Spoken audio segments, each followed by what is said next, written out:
तो ये होने वाली है वन शॉट वीडियो। इसमें हम समझेंगे change in profit sharing ratio, पूरा चैप्टर बहुत ही अच्छे से। आपने बस इस वीडियो को पूरा एंड तक देखना है। ये पूरा चैप्टर इस वीडियो में आज हम क्लियर करने वाले हैं। इस चैप्टर का क्वेश्चन एक आना ही आना है पेपर में 3 नंबर का, तो इसलिए बहुत ध्यान से देखना है, ठीक है। ज़्यादा बड़ी वीडियो नहीं होने वाली है, बहुत अच्छे से समझेंगे। बिना कोई देरी के स्टार्ट करते हैं। मैं आपको बताता हूँ कि change in profit sharing ratio जो चैप्टर है वो बेसिकली है किस चीज़ के ऊपर, कि होता क्या है कि हमारे एक ओल्ड पार्टनर है, मान लेते हैं जैसे कि ए और बी, वो 3:2 में प्रॉफिट बांट रहे हैं, ठीक है। अब होता क्या है कि फिर एक नई रेशो का उन्होंने कहा कि हम पार्टनरशिप में अपने रेशो को बदलना चाहते हैं, अपने रेशो को बदलना चाहते हैं। तो होता क्या है कि जब रेशो पार्टनर वही की वही है, लेकिन रेशो बदल जाएगी। For example 1:1। अब इसको बोलते हैं रिकॉन्स्टिट्यूशन, इसको बोलते हैं रिकॉन्स्टिट्यूशन ऑफ पार्टनरशिप फर्म।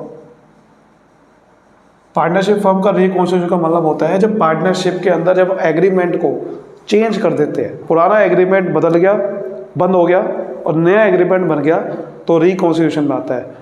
तो जितने भी चैप्टर है, एडमिशन, रिटायरमेंट, डेथ, वो सब रिकॉन्स्टिट्यूशन के केस है, और उसमें सबसे पहला चैप्टर ये वाला होता है। इसमें क्या है कि रेशो बदल जाती है, ठीक है। अब रेशो बदलने की वजह से होता क्या है, किसी पार्टनर को गेन होगा और किसी को सैक्रिफाइस होगा। बहुत ध्यान से बनना है, किसी पार्टनर को गेन होगा, किसी पार्टनर का सैक्रिफाइस होगा। ये आपको होता है जब भी किसी पार्टनरशिप में रेशो बदलती है, तो पार्टनरशिप में फ़ायदा होगा किसी को या तो नुकसान होगा। किसी का शेयर बढ़ जाएगा और किसी का शेयर कम हो जाएगा, कुछ ना कुछ ऐसा होने वाला है। ऐसा नहीं हो सकता कि दोनों का शेयर बढ़ गया, हो ही नहीं सकता।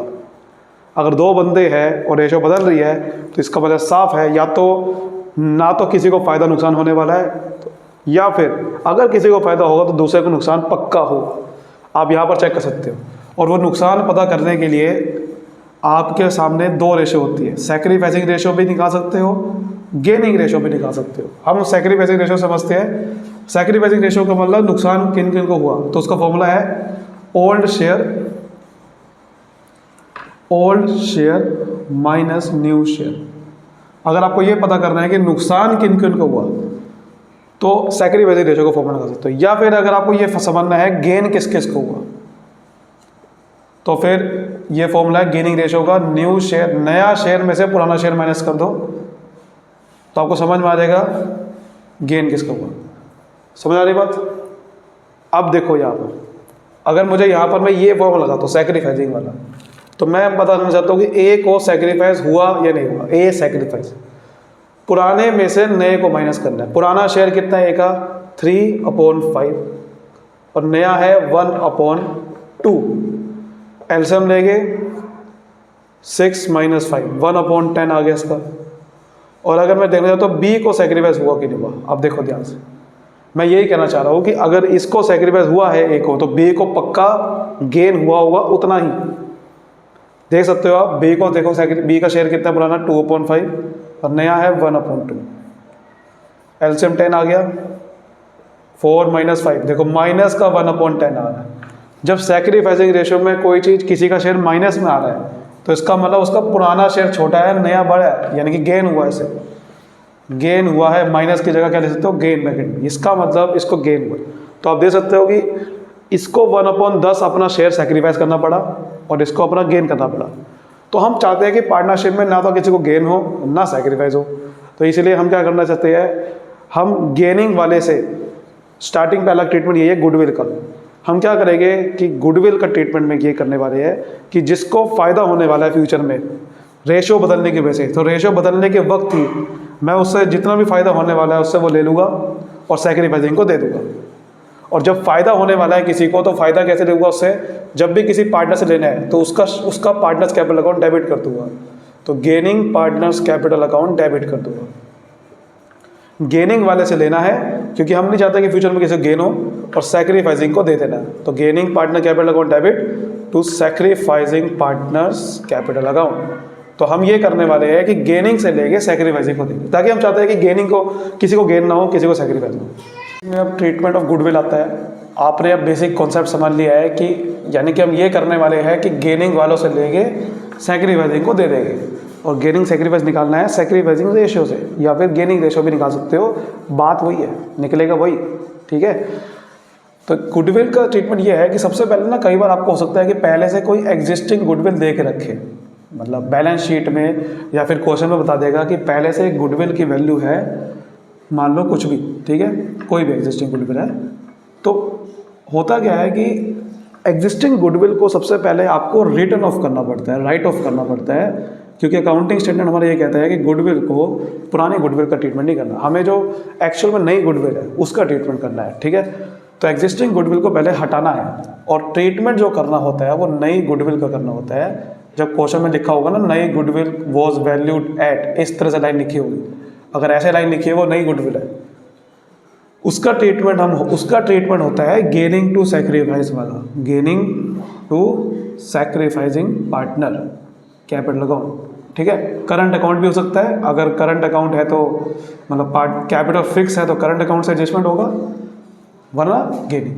तो एग्जिस्टिंग गुडविल को रिटर्न ऑफ करने का क्या एंट्री होती है, पहले ये ट्रीटमेंट करना है आपने, पहले पुरानी गुडविल को हटाना है अगर हो तो उसका वो एंट्री ये होती है कि आपको ओल्ड पार्टनर, जितने भी ओल्ड पार्टनर हैं उन सब के कैपिटल अकाउंट को कर दो डेबिट, या फिर करंट अकाउंट को कर दो डेबिट। क्लियर? और टू गुडविल अकाउंट, यानी कि उनके कैपिटल, उनके गुडविल, जो भी गुडविल पुरानी है उनको पुराने पार्टनर को ओल्ड रेशो में बांट दो, ये कह सकते हो आप। ठीक है, पुराने पार्टनर को ओल्ड गुडविल, पुराने पार्टनर को ओल्ड गुडविल जो है उनको ट्रांसफ़र कर दो, या उनसे उनका जो बैलेंस है उनसे ले लो, डेबिट को मतलब लेना होता है उनसे, तो ओल्ड रेशो में लेना है। ठीक है, तो ये आपको पहले ट्रीटमेंट करना है। जैसे फॉर एग्जांपल पुरानी गुडविल है, मान लेते हैं 1,00,000 रुपए की,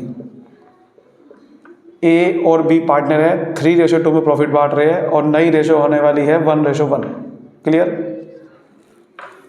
तो पहले ट्रीटमेंट क्या करना है, ये गुडविल 1,00,000 की जो है वो कह रहा है कि एग्जिस्टिंग है, पुरानी है, तो पहले इसको हटाना है। हटाना कैसे है, ए और बी दो पार्टनर है तो पहले इनको डेबिट करो, एस कैपिटल अकाउंट डेबिट, अगर कुछ नहीं लिखा हो तो कैपिटल अकाउंट डेबिट करना है, बीस capital account debit to goodwill account.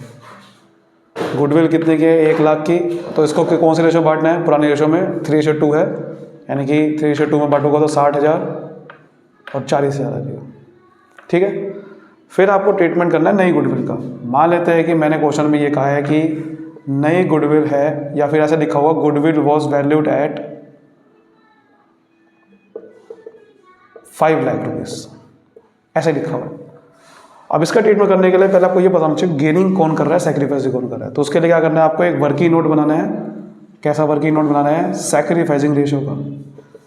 Sacrificing ratio का फॉर्मूला क्या होता है, old share minus new share. अब जैसे मुझे ए का सैक्रिफाइस निकालना है तो कैसे निकालूंगा, पुराना शेयर 3/5, नया 1/2, एलसीएम लूँगा वही आएगा, आपको पहले आप देख चुके हैं 1/10 आ रहा था, है नहीं। और फिर बी का सैक्रिफाइस अगर मुझे निकालना है तो आप खुद पता है आपको 2/5 माइनस 1/2 करूँगा तो ये माइनस का 1/2 आएगा, इससे गेन हो गया।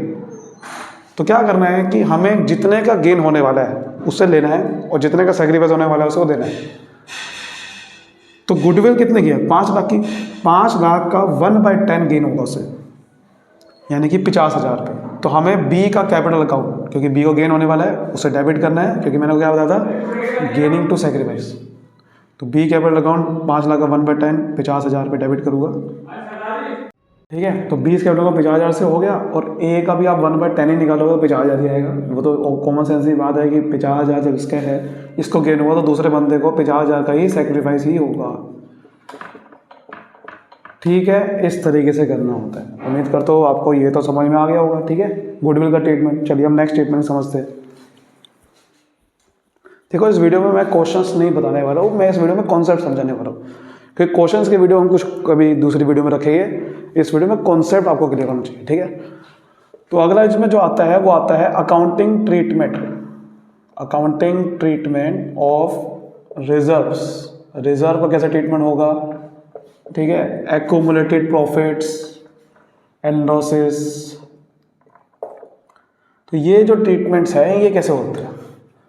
देखो होता क्या है कि बैलेंस शीट में एक लायबिलिटी साइड पे कुछ चीज़ें होती है और एसेट साइड पे कुछ चीज़ें होती है, ठीक है। जैसे कि आपको प्रॉफिट एंड लॉस अकाउंट का जो क्रेडिट बैलेंस है ये लायबिलिटी साइड पे आपको मिलेगा ज़्यादातर बार बार, और एक होता है प्रॉफिट एंड लॉस अकाउंट का डेबिट बैलेंस, ये लॉस है ये प्रॉफिट होता है, डेबिट बैलेंस का मतलब लॉस, ठीक है। ऐसे ही आपको एसेट साइड पे और क्या मिल सकता है? Deferred revenue expenditure, deferred revenue expenditure, और इसे हम एडवर्टीजमेंट सस्पेंस अकाउंट भी बोल सकते हैं, ये आपको मिलेगा। इधर क्या मिलेगा? कई सारे रिजर्व्स होते हैं वो मिलेंगे, उसमें से 2 रिजर्व ऐसे हैं जिनका ट्रीटमेंट हम अलग समझेंगे, उनके अलावा मैं बता रहा हूँ इसलिए मैं स्टार में लगाता हूँ यहाँ पर। 2 रिजर्व ऐसे हैं जिसका भी मैं अलग ट्रीटमेंट बताने वाला हूँ, वैसे रिजर्व यहाँ सारे मिलेंगे, उनका ट्रीटमेंट क्या होगा, ठीक है। तो देखो ये जो रिजर्व है और प्रॉफिट एंड लॉस अकाउंट है, इनको अगर बांटना है, क्वेश्चन में कुछ नहीं लिखा हुआ, ठीक है, अगर कुछ नहीं लिखा हुआ बांटना है तो बांटने की एंट्री क्या होती है? रिजर्व जितने भी है रिजर्व का नाम लिखो, डेबिट करो, प्रॉफिट एंड लॉस अकाउंट का क्रेडिट बैलेंस है उसे डेबिट करो, और 2 जितने भी पुराने बंदे हैं, पुराने ओल्ड पार्टनर्स के, उनको बांट दो ओल्ड रेशो में। नई रेशो का कोई मतलब नहीं है यहाँ पर, जैसे गुडविल को बांट रहे थे ना, पुरानी गुडविल को, ऐसे ही अगर liability profit and loss account credit balance है रिजर्व है, उनको बांटना है, उन सबको डेबिट करो, 2 old partner capital account A B old ratio में बांटो। ऐसे ही अगर आपको इनको बांटना है, क्वेश्चन में कुछ नहीं लिखा हुआ और बांटना है, तो इस केस में पार्टनर्स कैपिटल अकाउंट डेबिट हो जाते हैं, जितने भी पार्टनर हैं उनके कैपिटल अकाउंट डेबिट हो जाते हैं, और ओल्ड रेशो में ही डेबिट हो गए, ओल्ड रेशो में बांटना है। लेकिन यहाँ पर जो ये सब नाम है नीचे आ जाएगा, प्रॉफिट एंड लॉस अकाउंट नीचे आ जाएगा, और डेफर्ड रेवेन्यू एक्सपेंडिचर या फिर जैसे हम बोलते हैं, ठीक है, एडवर्टीजमेंट सस्पेंस अकाउंट, वो नीचे आ जाएगा। तो ये फर्क है, इनको बांटना है तो पार्टनर्स कैपिटल अकाउंट क्रेडिट होते हैं, उनको बांटना है तो डेबिट होते हैं, समझ आ रही बात। अब 2 ऐसे रिजर्व है, उनका ट्रीटमेंट मैं अलग बता रहा हूँ, ठीक है, वो कैसा होता है। देखिए पहला है वर्कमैन कंपनसेशन रिजर्व। ये एक ऐसा रिजर्व है जिनका ट्रीटमेंट के केसेस होते हैं अलग अलग, वो WCR बोलते हैं शॉर्ट में। दरअसल ये आपको लायबिलिटी साइड ही मिलेगा, ठीक है। होता क्या है कि अलग अलग केस होते हैं, जैसे सबसे पहला होता है कि भाई मान लो कोई इन्फॉर्मेशन नहीं पता, आपको सिर्फ लिखा हुआ है कि वर्कमैन कंपनसेशन रिजर्व क्वेश्चन में है इतना, ये नहीं बता रखा इसके साथ कुछ और, तो क्या करना है? रिजर्व को बांटने की एंट्री करनी है। रिजर्व को बांटने की एंट्री मैंने अभी क्या बताई, जो भी रिजर्व है उसका नाम ऊपर डेबिट करो, जैसे WCR अकाउंट डेबिट टू सभी पार्टनर को बांट दो, old partner capital account old ratio में बांट दिए जाए। क्लियर? ये तो ये सेकंड हो सकता है कि अगर आपको इन्फॉर्मेशन पता है, व्हेन वर्कमैन कंपनसेशन क्लेम अगर गिवन है आपको सामने, वर्कमैन कंपनसेशन क्लेम, दरअसल वर्कमैन कंपनसेशन रिजर्व बनता है वर्कर के लिए, कि मान लो वर्कर को कोई एक्सीडेंट हो गया, कुछ हो गया और उसको क्लेम देना है, मुआवजा देना है, कंपनसेशन देनी है, तो उसके लिए रिजर्व बना के रखते हैं। जैसे मान लेते हैं वर्कमैन कंपनसेशन रिजर्व है आपका 1 लाख रुपए का, और नीचे कह रहा है क्लेम मांग रहा है 90,000 रुपये का, तो क्या करना है वो बताता हूँ आपको, ठीक है। तो आपको कोई भी केस हो, मतलब जब भी वर्कमैन कंपनसेशन रिजर्व आ जाए, उसकी अगर आपको एंट्री करनी है, मैं आपको एक बहुत बढ़िया एक ट्रिक बता रहा हूँ, ट्रिक कह सकते हो या फिर बहुत बढ़िया एक चीज़ बता रहा हूँ जिससे आप एंट्री बहुत अच्छे से याद कर लोगे। Workman compensation reserve account debit करना ही करना है, चाहे कोई भी केस हो, चाहे वो क्लेम दे ना दे, ठीक है। रिजर्व उतने से डेबिट करना है जितने का रिजर्व है, जैसे कि 1 लाख का रिजर्व था, 1 लाख से करूँगा। अब अगर नीचे मुझे बता दिया क्लेम है, क्लेम ना होता तो पार्टनर को बांट देता, क्लेम है तो क्या करना है, पहले क्लेम को क्रेडिट कर देना है। क्लेम कितने का है? 90,000 रुपये। और अगर आपको लग रहा है कि 1 लाख में से 90,000 चुका दिए फिर भी 10,000 बच गए, क्योंकि 1 लाख का रिजर्व किस लिए बनाया था? 90 ये क्लेम को चुकाने के लिए। क्लेम को चुकाने के बाद भी अगर उसमें पैसा बच रहा है तो क्या करना है? पार्टनर को बांट देना है, जो भी पार्टनर है A B उनके ओल्ड पार्टनर को बांट देना है। किस रेशो में? ओल्ड रेशो में। 10,000 को बांट देना है ओल्ड रेशो में। यहाँ तक क्लियर है बात कि रिजर्व को डेबिट करना ही करना है, कुछ नहीं पता बांट दो। क्लेम है तो पहले क्लेम को लिख दो, बाकी जो बच गया तो बांट दो। सर अगर नहीं बचा तो वो बताता ना, अगला केस है वो, मान लो अगर WCC 1 लाख का 1 लाख ही आ गया, तब तो सर बचेगा ही नहीं ना। ये मैंने क्या बताया था, रिजर्व को तो पहले डेबिट करना ही करना है, और फिर क्लेम को क्रेडिट करना ही करना है। और फिर अगर 1 लाख का 1 लाख ही चुका दिया तो पार्टनर को नहीं बांटना फिर सर अगर क्लेम ज़्यादा हो गया तो क्या होगा? बिल्कुल सही, अब देखो वो समझो। मान लो अगर क्लेम 1 लाख की जगह 1,20,000 पे आ गया तो क्या होगा? तो मैंने क्या बताया, रिजर्व को तो डेबिट करना ही करना है, ठीक है। WCR को पहले लिख दो, 1 लाख का WCR था, और क्लेम को चुका दो। तो लेकिन सर क्लेम को चुका नहीं सकते ना, 1 लाख में से 1 लाख ही चुका सकते हो, बिल्कुल सही बात है। तो 1 लाख में से 1 लाख चुका दो, तो सर बाकी 20,000 कहाँ जाएगा? बताता हूँ ना आपको, बाकी 20,000 कहाँ जाएगा? बाकी 20,000 जाएगा, पहले आप रिवोल्यूशन अकाउंट को डेबिट करेंगे, बाकी 20,000 कहाँ जाएगा? रिवोल्यूशन अकाउंट में, और टू WCC अकाउंट। 20,000 पे जो एक्स्ट्रा आया था, आपने 1 लाख का तो WCR से ले लिया क्लेम, लेकिन 20,000 पे जो एक्स्ट्रा क्लेम है उसको ट्रांसफर कहाँ कर देंगे? रिवोल्यूशन अकाउंट में। क्लेम तो क्रेडिट होता ही होता है, लेकिन रिवोल्यूशन अकाउंट में एक्स्ट्रा क्लेम चल जाएगा। और फिर इस रिवोल्यूशन अकाउंट को जो डेबिट किया इसमें लॉस हो गया, और फिर रिवोल्यूशन अकाउंट को कर देना है क्रेडिट, और फिर ओल्ड पार्टनर को कर देना है, ओल्ड पार्टनर को बांट देना है रिवोल्यूशन अकाउंट का जो लॉस है ओल्ड रेशो में। ये जो 20,000 रुपये का लॉस हुआ रिवोल्यूशन अकाउंट में, वो ओल्ड पार्टनर, तो 3 एंट्री होगी, एक तो WCR to WCC, revaluation account to WCC, और फिर रिवोल्यूशन अकाउंट क्रेडिट कर देना है, पुराने बंदों को बांट देना है 20,000 रुपये को ओल्ड रेशो। तो ये हमारे केसेस है। कुल मिला के फंडा ये है कि पहले अगर कुछ भी रिजर्व के बारे में नहीं पता, वर्कमैन कम बचे, तो बांट दो पार्टनर को ओल्ड रेशो में। लेकिन अगर ये पता है रिजर्व क्लेम कितने का, तो क्लेम को क्रेडिट करो, अगर बच गया रिजर्व में से तो बांट दो फिर पार्टनर को, नहीं बचा तो फिर ये एंट्री होगी, फिर तो पूरा का पूरा क्लेम दे दिया। अगर क्लेम ज़्यादा आ गया तो एक्स्ट्रा क्लेम को रिवोल्यूशन अकाउंट में ट्रांसफर कर दो, और फिर रिवोल्यूशन अकाउंट को बांट दो। चलिए अब दूसरा रिजर्व को समझ सकते हैं। ठीक है, दूसरा जो ट्रीटमेंट है वो है आपका इन्वेस्टमेंट फ्लक्चुएशन रिजर्व का। कौन सा? इन्वेस्टमेंट फ्लक्चुएशन रिजर्व, IFR बोलते हैं इसे। इसमें आपको 2 वैल्यू गिवन होगी, एक तो आपको IFR गिवन होगा, मैं यहाँ पर मान के चल रहा हूँ 1 लाख का है जैसे, या फिर सॉरी 10,000 रुपये का है। एक तो इसमें IFR आपको जरूर गिवन होगा, और आपको साथ में इन्वेस्टमेंट की वैल्यू भी गिवन होगी, ठीक है, जो कि मान लेते हैं 50,000 रुपये। ऐसे भी गिवन हो सकती है, सीधा बता भी सकता है क्वेश्चन में लिख के। तो पहला तो केस में वही है कि अगर कुछ भी इन्फॉर्मेशन नहीं है, देखो पहले बंदा का IFR क्यों बनता है वो भी समझ लेंगे अभी, पहले आप समझो बात को। इन्फॉर्मेशन कुछ गिवन नहीं है, बस ये पता है कि IFR है 10,000, तो क्या करना है, जैसे WCR में करा था, रिजर्व को करो डेबिट, और 2 पुराने बंदों को बांट दो पुराने रेशो में। ये तो सिंपल सा केस है जो कि हम पहले ही समझ चुके हैं कि जब भी कुछ नहीं पता तो रिजर्व को बांट देना है। अगर अब देखो जैसे उसमें क्लेम आ रहा था ना, इसमें क्या होता है कि इन्वेस्टमेंट की मार्केट वैल्यू पता होगी। इसमें अगर आपको पता है कि मार्केट वैल्यू ऑफ इन्वेस्टमेंट मान लेते हैं कि 40,000 रुपये होगी, 40,000 नहीं सॉरी 45,000 होगी मान लेते हैं। इन्वेस्टमेंट फ्लक्चुएशन जब बनता है कि इन्वेस्टमेंट की वैल्यू फ्लक्चुएट होती है, यानी कि अगर इन्वेस्टमेंट की वैल्यू कम हो गई तो वो जो नुकसान हो गया वो भरपाई कहाँ से कर लेते हैं? रिजर्व से कर लेते हैं। अगर इन्वेस्टमेंट की वैल्यू कम हो गई तो रिजर्व से वो भरपाई करते हैं। अब आपको चेक करना है कि कम हुई है ज़्यादा हुई, कम हुई है, मार्केट वैल्यू कम हुई है ना, तो क्या करना है, कोई भी केस हो जैसे मैंने उसमें बताया था, रिजर्व को डेबिट करना ही करना है, IFR को डेबिट करना ही करना है पूरे से। फिर अगर इन्वेस्टमेंट की वैल्यू कम हुई तो जितने से कम हुई उतने से 2 इन्वेस्टमेंट अकाउंट लिखना है आपने, और वो क्रेडिट कर देना। जैसे कि 50,000 से 45,000 होगी तो 5,000 से कम हुई, तो 5,000 की भरपाई कहाँ से करूँगा? इस रिजर्व से करूँगा। तो 10,000 में से 5,000 की भरपाई कर दी, और अगर पैसा बच गया रिजर्व में तो किस में बांट? तो पार्टनर को बांट दो, तो पार्टनर को बांट दो, और पार्टनर को ओल्ड रेशो में बांट दो। समझ आ रही बात कि अगर आपकी भरपाई कर दी रिजर्व में से आपने, जितने की इन्वेस्टमेंट कम हुई, और अगर पैसा बच गया तो फिर पार्टनर को बांट दो। सर अगर नहीं बचा तो नहीं बांटो, ये कोई पूछने की बात है, ठीक है। तो तीसरा केस वही है कि मान लेते हैं कि main market value of investment is 40,000 रुपये होगी, तो कोई भी केस हो तो IFR तो डेबिट करना ही करना है 10,000 का, और जितने से कम हुई इन्वेस्टमेंट की वैल्यू उतने से क्रेडिट कर दो 2 इन्वेस्टमेंट अकाउंट। सर 10,000 से कम हुई 50,000 थी 40,000 होगी। अब बचा ही नहीं, जब रिजर्व 10,000 में से 10,000 ही भरपाई कर दी तो बचा ही नहीं, तो नहीं बांटना। ओके सर, अगर सर बढ़ गई वैल्यू तो क्या होगा? सर बढ़ गई तो वैल्यू क्या होगा?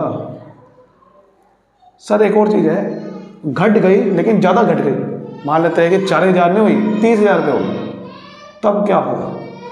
तो IFR अकाउंट को डेबिट करो ही करो, जैसे कि उसमें कर रहे थे कि भरपाई कर दी, जितने की भरपाई नहीं हो रही तो रेवोल्यूशन अकाउंट में भेज दी देना, ऐसे इसमें करना है। जैसे कि मान लो IFR अकाउंट डेबिट करा, 10,000 का था, तो 10,000 इन्वेस्टमेंट की वैल्यू आपकी जो कम हुई है वो वैसे 50,000 से 30,000 20,000 में कम हुई है, लेकिन मैं तो 10,000 की भरपाई कर सकता हूँ ना, तो 10,000 की भरपाई कर सकता हूँ। तो सर बाकी जो टू इन्वेस्टमेंट अकाउंट 20,000 से बाकी और कम हुआ, वो कहाँ से भरपाई करूँगा? रेवोल्यूशन अकाउंट से। तो जो एक्स्ट्रा कम हो गया उसको कहाँ ट्रांसफर कर दूंगा? Revolution account. ये उसमें भी मैंने बताया था, जब भी WCC ज़्यादा आ गया, मतलब जब भी ज़्यादा आ गया तो क्या करेंगे, जितनी भरपाई कर सकते हो उतनी तो कर देंगे, बाकी भरपाई रेवोल्यूशन अकाउंट। फिर रेवोल्यूशन अकाउंट डेबिट किया तो उसको क्रेडिट करो अगली एंट्री में, और उसका लॉस हुआ उसको बांट दो पार्टनर को, ओल्ड पार्टनर को ओल्ड रेशो में। क्लियर है? ये 3 एंट्री इस तरह से समझिए। एक लास्ट केस भी है सर, बढ़ गई तो वैल्यू क्या होगा?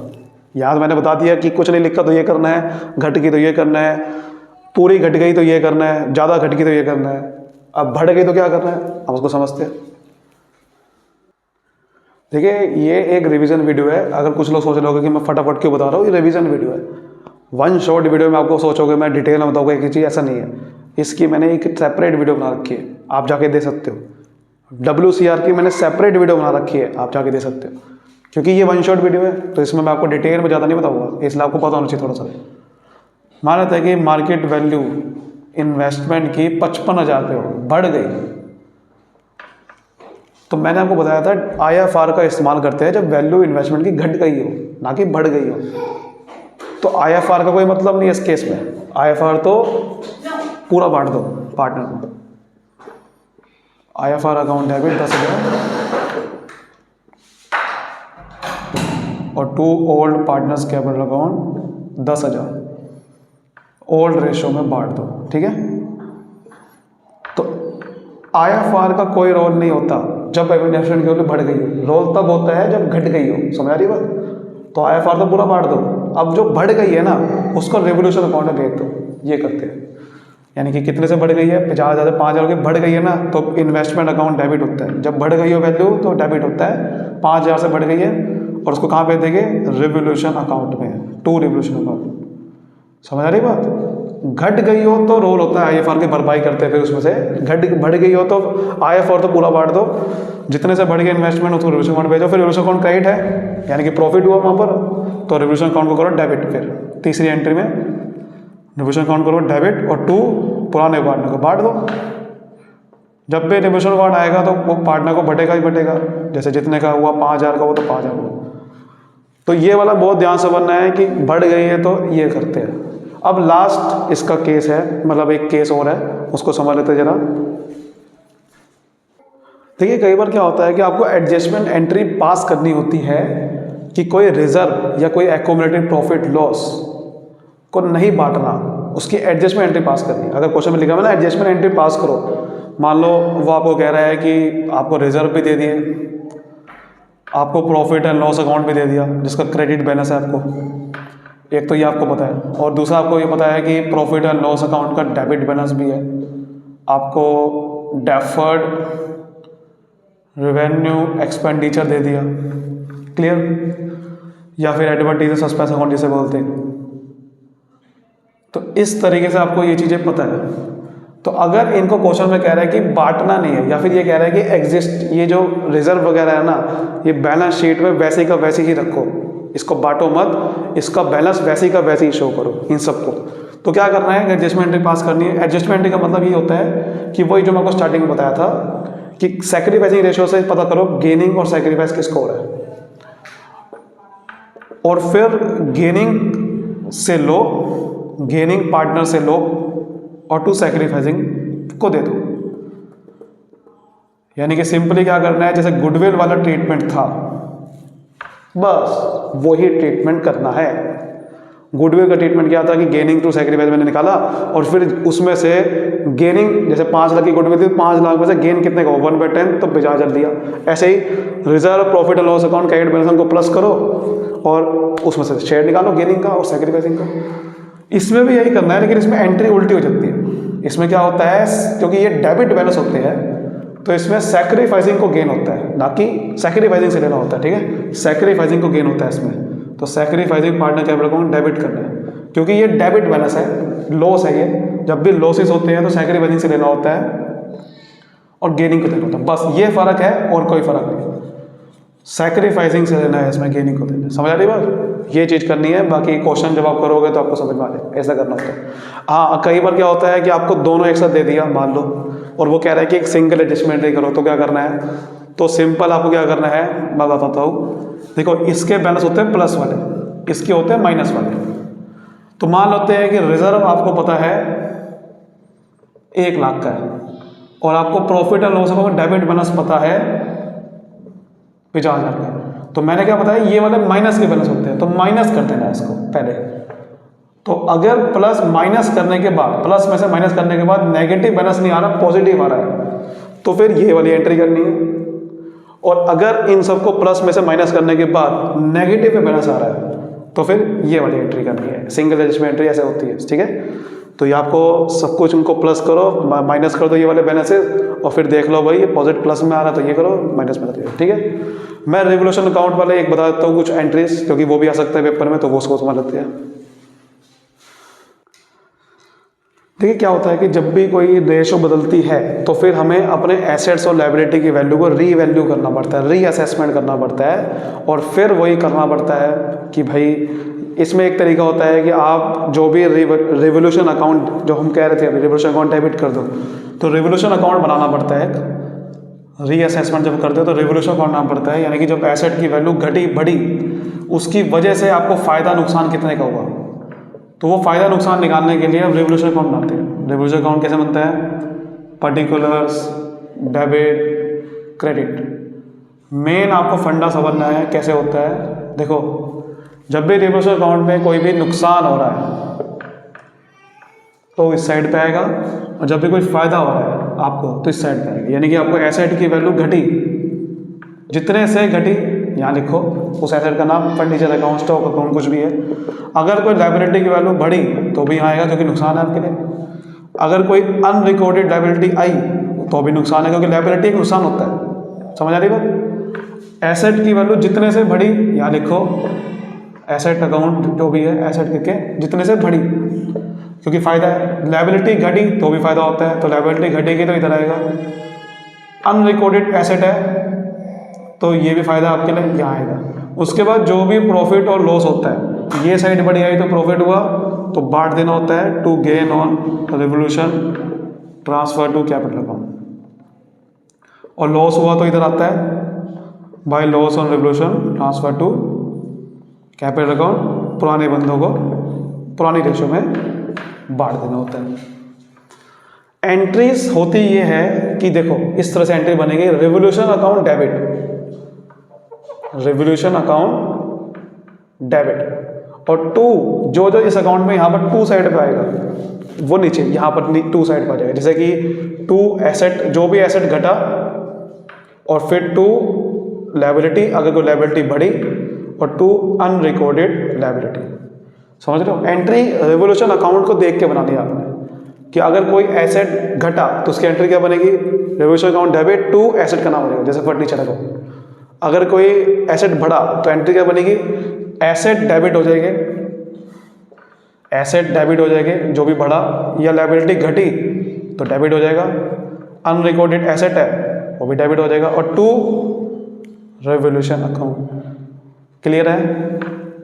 मान लो मैं कह रहा हूँ फर्नीचर बढ़ा तो furniture account debit, to revaluation account. Liability घटी, क्रेडिटर घटा, creditor account debit, to revaluation account. उसके बाद प्रॉफिट और लॉस को बांटने की एंट्री सिंपल सी होती है। जब भी कोई प्रॉफिट बांटना है तो रिवोल्यूशन अकाउंट डेबिट होता है, और टू नीचे नाम आ जाते हैं ए बी।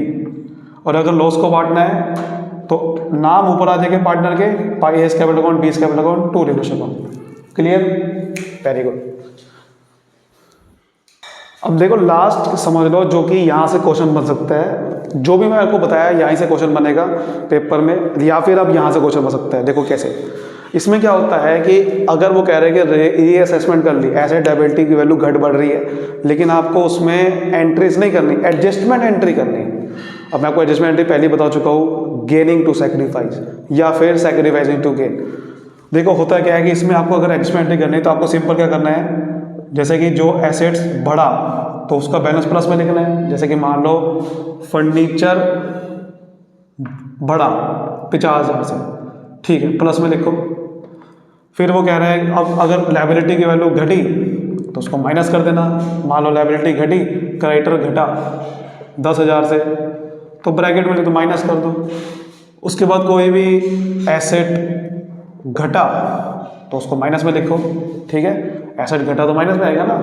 मान लो एसेट घटा तो मान लेते हैं कि आपकी घटा, मान लो स्टॉक है, अब स्टॉक घटा 10,000 से, माइनस में लिखो। फिर ऐसे ही लायबिलिटी बढ़ी, प्लस में आएगा। मान लो कोई आपका provision for doubtful data liability होती है, वो बढ़ी 5,000 से, फिर उनको प्लस माइनस कर देना। नेट वैल्यू निकालना आप इन सब की, नेट वैल्यू निकाल के अगर बैलेंस आता है प्लस में, तो मैं आपको पहले बता चुका हूँ एडजस्टमेंट एंट्री क्या होगी, गेनिंग से लेना है। ये आपको वही पीछे बता चुका हूँ, आप ऑलरेडी समझ चुके हैं। ये गेनिंग से लेना है, सैक्रिफाइसिंग को देना है, एब्सोल्युटली बस समझ चुके आप ऑलरेडी। यानी कि वही जो गुडविल का ट्रीटमेंट आपको बताया था, बिल्कुल वैसे ही कर रहा है। गेनिंग सैक्रिफाइसिंग निकाल लो सैक्रिफाइसिंग रेशो से, और फिर इसमें से उसका गेनिंग का शेयर निकालो, सैक्रिफाइसिंग का निकालो। लेकिन अगर यही बैलेंस माइनस में आया तो फिर उल्टी एंट्री कर देनी है, सैक्रिफाइसिंग टू गेनिंग करनी है। बस एंट्री में ये फर्क होगा, बाकी आप समझ चुके हो। ये आ सकता है बस, बाकी ये पूरा चैप्टर मैंने कवर कर दिया है। इस चैप्टर में partners capital account, balance sheet कैसे बनती है, वो आप एडमिशन चैप्टर में समझ लेना। वहाँ से क्वेश्चन तो एडमिशन में से आएगा, इसमें थोड़ी आएगा। तो जहाँ से क्वेश्चन हो सकते हैं मैंने सारे कॉन्सेप्ट क्लियर करा दिए हैं। वीडियो को अभी कभी लाइक करिए, सब्सक्राइब कर दीजिए, फैला दीजिए। अगर आप चाहते हैं मैं क्वेश्चन बनाऊँ तो आप बना सकते, तो आप कमेंट कर सकते हो। Thank you so much, all the best.